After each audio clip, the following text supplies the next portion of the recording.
Buenas, aquí estamos nuevamente en Bruno y Von Broque para acompañarlos todas las semanas y estar con ustedes.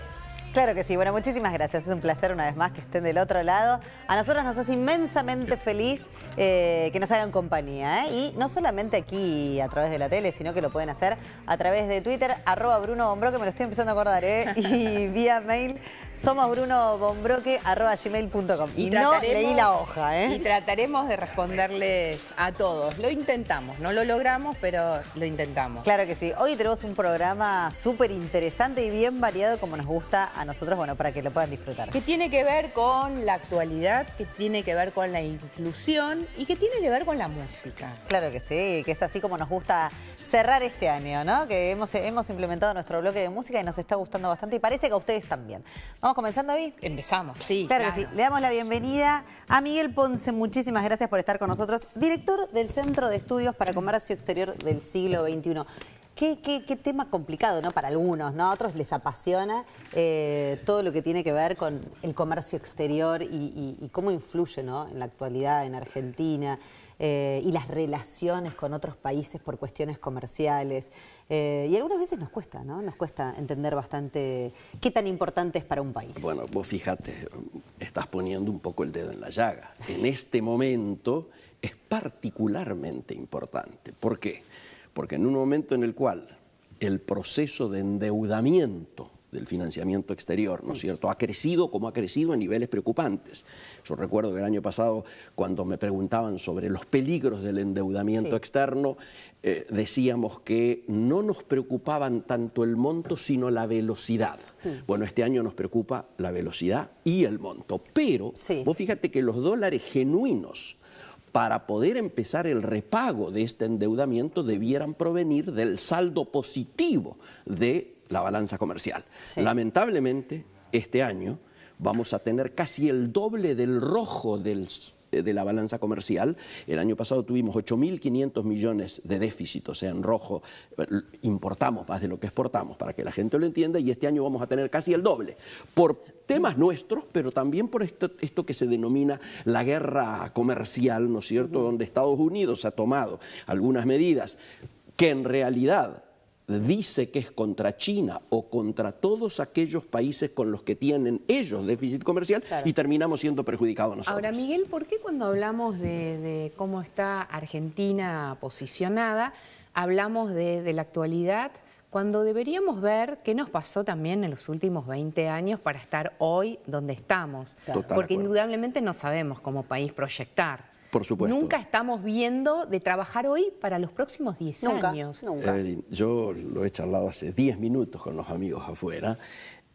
La necesidad de que el comercio exterior se transforme en una política de Estado a largo plazo, porque si no nadie va a venir a invertir, olvidemos, no, nadie piensa esto en que el tanto se dice, van a llegar las inversiones, no, la verdad es que no van a llegar siempre y cuando no tengamos una política muy severa y una política exterior que se proyecte a través de los años. Absolutamente, y nosotros logramos a través del centro de estudios precisamente que yo estoy dirigiendo, que nos uniéramos todos aquellos que venimos trabajando en el comercio exterior, provengan del partido o del sector interno que provenga, porque entendemos que esto debe ser una política de Estado independizada de la competencia interelectoral, es decir, interpartidaria.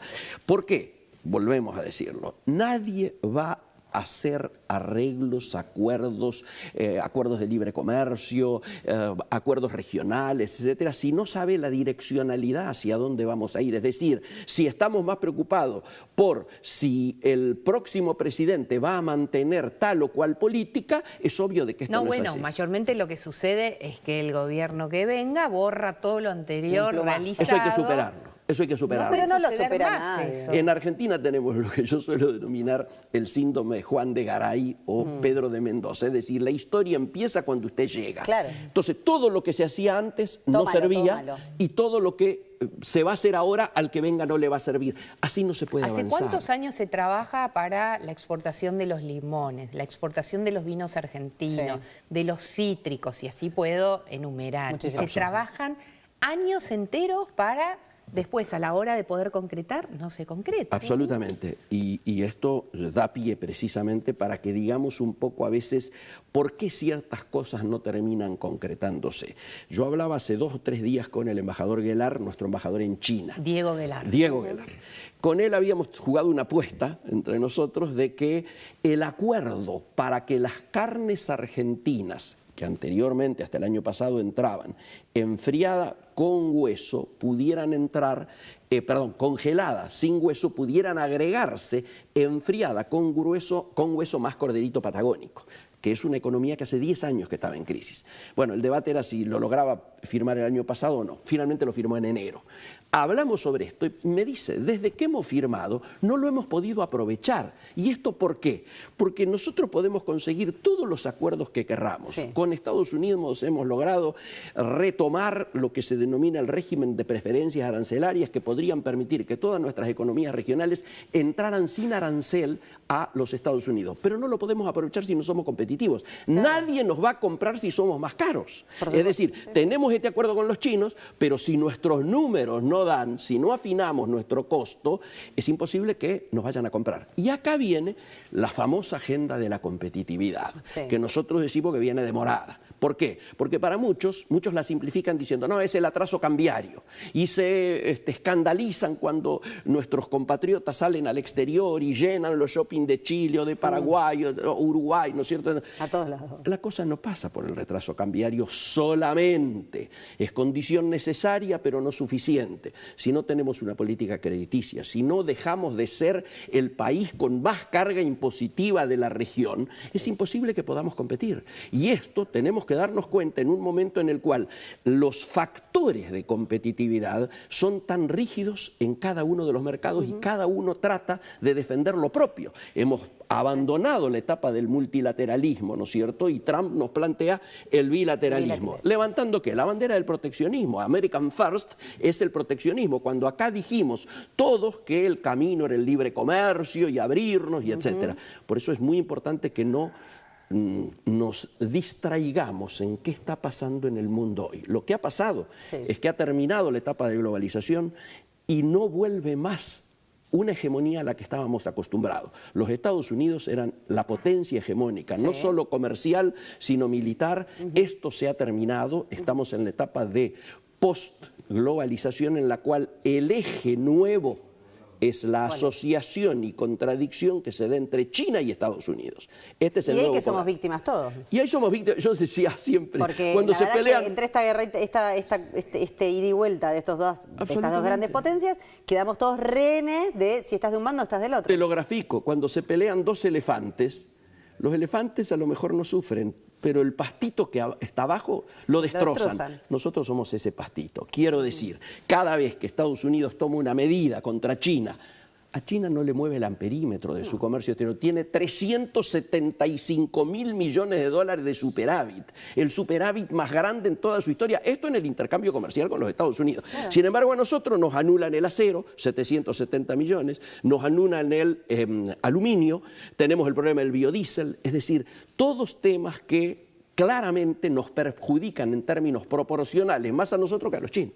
Claro que sí. O sea, y esto más o menos uno como conclusión nos hace pensar que la lluvia de inversiones en el 2018 no estarían llegando. Yo creo, te insisto, que en la medida en que el mundo se ha puesto tan complicado como está, Estados Unidos ha generado 2 elementos para, que yo diría, impedir que se vayan sus capitales y para que retornen. Uno, ha hecho la reforma impositiva más favorable para que el capital nacional de ellos se retenga dentro del territorio y muchos que estaban afuera vuelvan.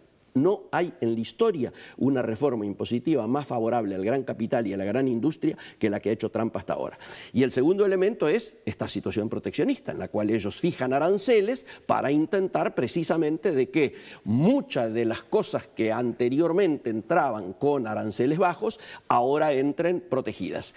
En este marco, esta nueva etapa postglobalizadora se caracteriza por lo que se denomina la revolución industrial 4.0, que es que las 3 ejes que marcan el desarrollo de la humanidad y de la lucha tecnológica futuro es la inteligencia artificial, el proceso de robotización acelerado y el Internet de las cosas. Todo esto volcado a las cadenas globales de valor, que es donde hoy se comercializa arriba del 85% de todo lo que se transa a nivel mundial.